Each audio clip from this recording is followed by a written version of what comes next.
IELTS는 로즐린이 답. 안녕하세요. 파고다 인천에서 IELTS를 강의하고 있는 강사 로즐린입니다. 반갑습니다.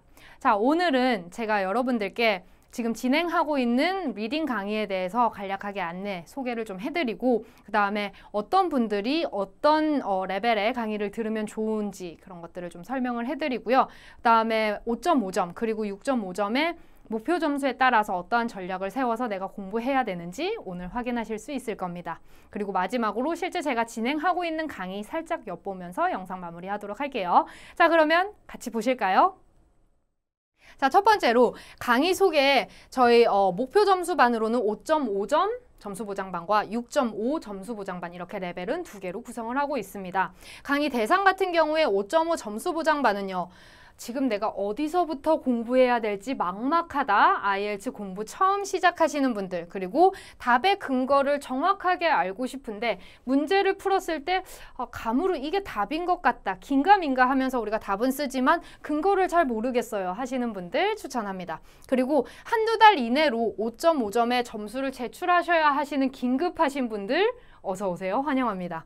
그리고 마지막으로 시험을 봤는데 4.5점에서 지금 정체기 겪고 계신 분들 뭐 하세요? 지금 저한테 오시면 되겠습니다.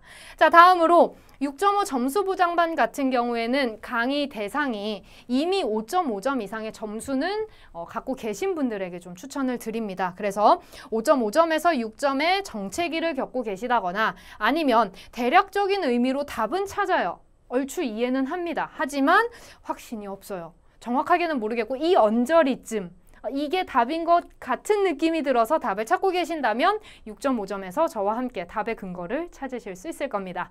자, 그러면 5.5점에서 지금 내가 필요한 건 과연 무엇이냐? 첫째, 지문보다 문제를 먼저 보셔야 됩니다. 여러분들 아직도 혹시 문제 받으셨는데 지문 먼저 읽고 계신가요? 안 돼요. 큰일 납니다. 자, 문제를 보실 때는 문제를 풀려고 준비하면 항상 지문보다는 문제를 먼저 읽어주시고 그 문제 내에서도 제가 이 얘기를 왜 하냐면 그 문제 내에서도 문제를 푸는 순서를 정해서 문제를 풀기 시작해야 되기 때문에 지문이 아니라 문제 먼저 봐주셔야 합니다.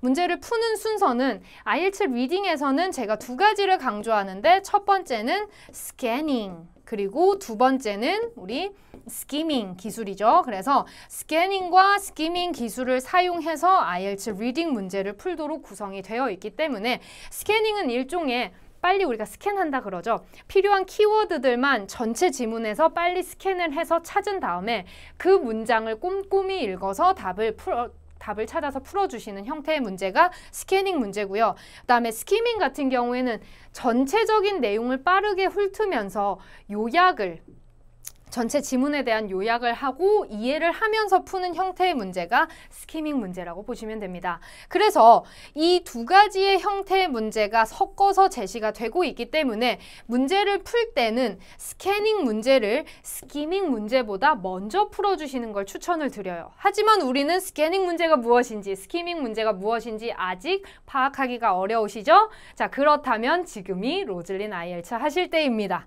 자, 답안에 마찬가지로 우리 품사 예측하면서 문제 풀어주셔야 되고요. 품사라고 하는 건 뭐 내가 찾아야 되는 답이 동사다, 내가 찾아야 되는 답이 명사다 이러한 부분들을 예측하면서 문제를 찾아주시면 지문 안에서 필요한 그 키워드로 문제를 들어가신 다음에 품사에 맞는 단어를 예측해서 답을 찾아주실 때 정답의 확률이 높아진다고 보시면 되세요. 자, 그 다음에 네 번째, 문제에서 모르는 어휘는 반드시 암기해 주셔야 합니다. 이거는 리스닝도 마찬가지인데요. 우리가 받은 문제에서 혹시 모르는 단어가 있다면 그 부분은 반드시 암기를 해 주셔야 합니다. 이유는 왜냐하면 우리 그 문제에 있는 어휘들이 다른 문제에서도 다음번에 또 제출될 확률이 있기 때문이에요. 오늘 보고 말 단어가 아니라는 거죠. 물론 지문에서 모르는 어휘 같은 경우에는 오늘 보고 안 보실 수도 있습니다. 하지만 만약에 여러분들이 문제에서 모르는 어휘가 생겼다. 이거는 그냥 놓치고 가시면 안 됩니다.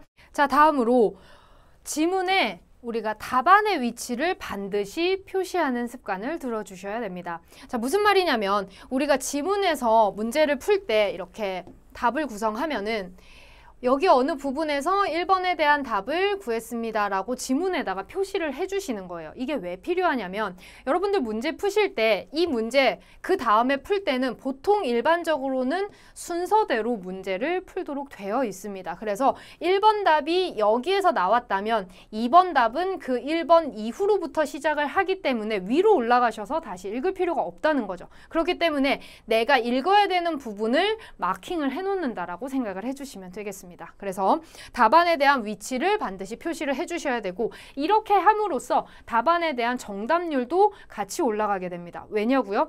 내가 이 문장을 찾기 위해서 정확한 답의 근거를 찾기 위해서 훨씬 더 문장을 꼼꼼하게 읽게 되기 때문이에요. 그래서 꼭 반드시 지문에 답안 위치 표시하는 습관 들여주시면 좋겠습니다. 자, 다음으로 자 이제는 제가 6.5예요. 6.5 지금 내가 필요한 건 과연 무엇인가 한번 보도록 할게요. 첫 번째, 유형별로 문제의 접근 방법을 학습하셔야 됩니다.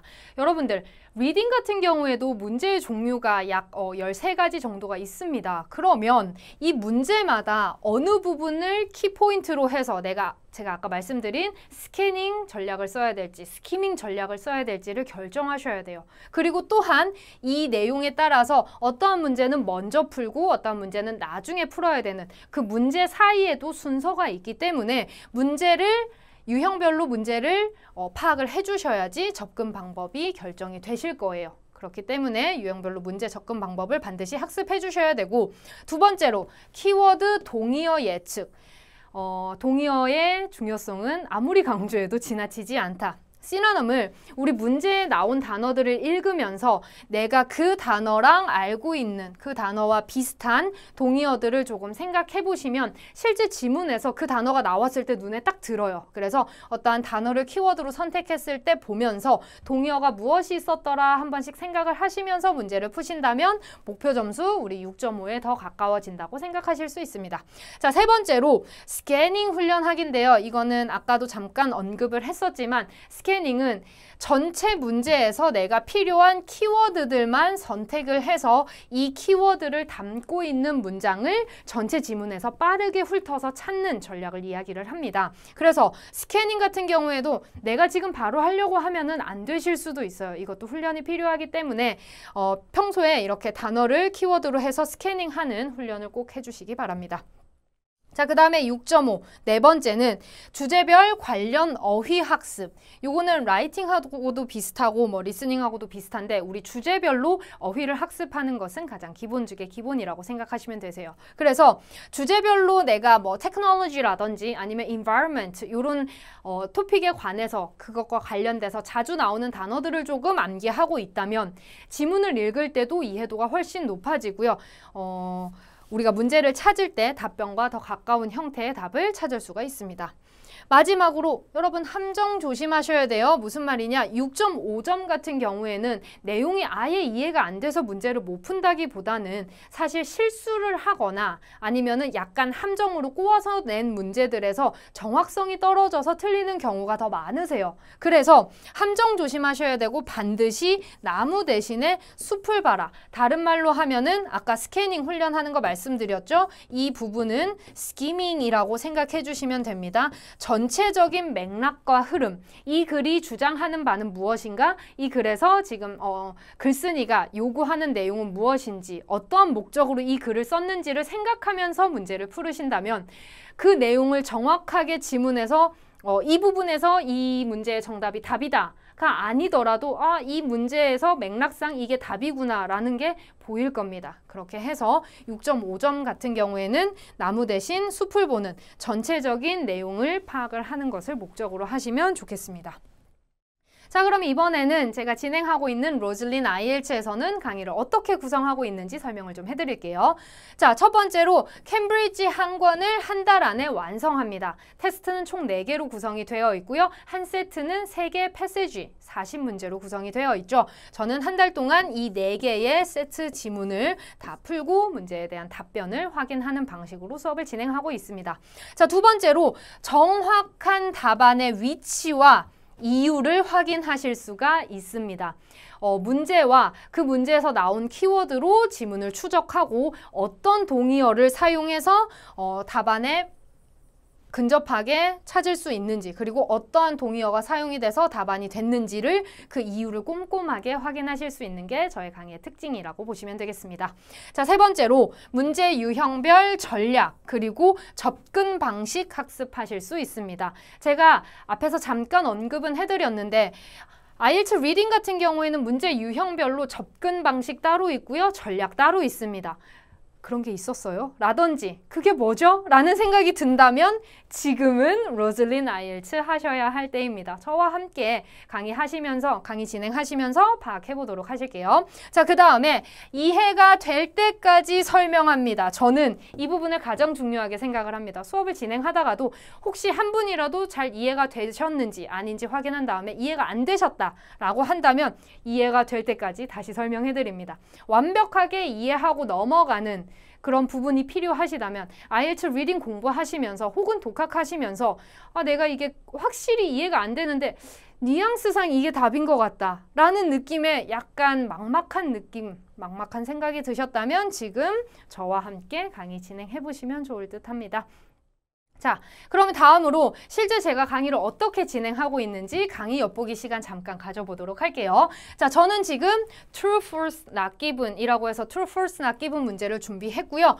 이 문제에 대해서 자 10번 볼게요. 캠브리지 13권이고 According to research, 26% of visitors' satisfaction is related to their accommodation 이라고 하는 문제가 10번으로 제시가 되었어요. 이 문장에 대해서 이 문장이 true인지 false인지 not given인지를 우리 지문을 읽고 확인을 하세요라는 형태의 문제죠. 사실 IELTS를 처음 공부하시는 분들은 이 문제 자체가 굉장히 낯설 거예요. True, False, Not Given의 문제는 사실 경험해보신 분들이 많이 없기 때문에 굉장히 낯설 수가 있는데 자, 오늘 저랑 함께 이 문제 어떻게 푸는지 한번 보도록 하겠습니다. 자, 첫 번째로 무엇을 하셔야 되냐면 키워드 파악해 주셔야 됩니다. 그래서 여러분들이 지금 이 문제를 읽으면서 제가 미리 키워드를 이렇게 색깔별로 표시를 해놨습니다. 이 문제에서 가장 중요하다라고 생각되는 부분, 예를 들면 숫자라든지 아니면 이러한 항목들 굉장히 중요하죠. 문제 읽으면서 중요한 키워드들 먼저 보시고 지금처럼 동그라미나 네모를 쳐서 키워드를 표시해 준 다음에 지문으로 가서 이 단어들 찾을 거예요. 그렇게 찾아보니까 제가 지문에서 이 문장을 쭉 훑어봤더니 첫 번째로 26%가 눈에 딱 들었어요. 그 다음에 내가 다음에 필요한 키워드 accommodation 보려고 했더니 바로 위에 accommodation 있고요.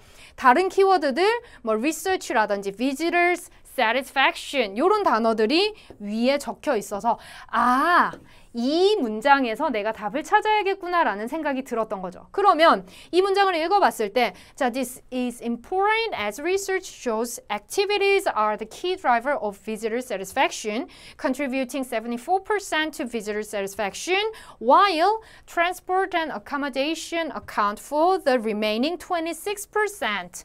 문제를 읽었어요. 그랬더니 이 리서치가 보여주기를 활동이 아주 중요한 요인인자라고 합니다. 뭐예요? 방문객의 만족에. 어떻게 되어 있냐면 커마에 ing 붙이면 우리 동시동작 무엇을 하면서라고 해석을 할 수가 있고요. 그래서 기여하면서예요. 74%의 고객 만족도에 기여를 하면서 방문객들의 만족도에 중요한 요인이 되는 것이 활동이다 라고 얘기를 하죠. 거기에다가 while 반면에 교통과 숙박은 account for는 어디를 차지하다, 구성하다라는 표현이 account for예요. 그러면 차지해요, 구성합니다. The remaining, 남아있는 26%를 차지합니다. 이렇게 얘기를 하고 있어요. 자, 그럼 이 문장은 정답이 뭐가 될까요? true와 false와 not given 중에 정답은요? 네, 바로 정답은 false가 되죠. 왜 그렇죠? 왜 false예요, 이거? 왜냐하면 자, 아까 뭐라고 얘기했어요? 26%의 그 방문객의 만족도가 뭐랑 관련이 있어요? 숙박이랑요. 숙박이랑 관련이 있다라고 했는데 여기서는 뭐라고 했죠? 숙박과 그렇죠. transport라고 하는 교통이 있죠. 그래서 이 26%가 숙박으로만 이루어진 게 아니라 교통과 숙박으로 이루어져 있기 때문에 정답은 26%가 교통으로 연관이 되어 있다라는 말은 false가 되는 거예요. 이게 만약 헷갈리신다면 force가 어떻게 답이 되는지 궁금하다면 question에다가 not을 붙여서 해석을 해보시면 됩니다. 자, 이 질문에 대해서 not을 붙여서 해석을 했을 때 그 내용이 지문에 적혀 있다면 그 문제는 false예요. 한번 해볼까요? 자, 리서치에 따르면 26%의 고객 만족도가 accommodation, 숙박에 연관이 되어 있는 것은 아니다. 왜냐하면 이 지문에서 26%에는 교통과 숙박이 함께 구성이 되어 있기 때문에 26%의 만족도가 숙박에 연관이 되어 있는 것은 아니다라는 말이 맞는 말이죠. 그렇게 되면 question에 not을 붙여서 이야기한 게 이게 지문의 내용과 일치한다라는 얘기가 되고요. 그러면 정답은 false가 됩니다. 자, 이해하셨나요? 여기까지가 제가 지금 진행하고 있는 IELTS 리딩 강의였고요. 여러분들께서 지금 영상을 보시면서 이 내용이 여러분들에게 좀 도움이 된다거나 아니면 이런 전략들이 내가 필요했구나. 이런 부분들을 내가 채워줘야겠구나라는 생각이 드시면 고민하지 마시고 저와 함께 오늘부터 공부해보시면 좋을 것 같습니다. 자, 저는 파고다 인천에서 IELTS를 강의하고 있고요. 역시 IELTS는 로즐린이 답.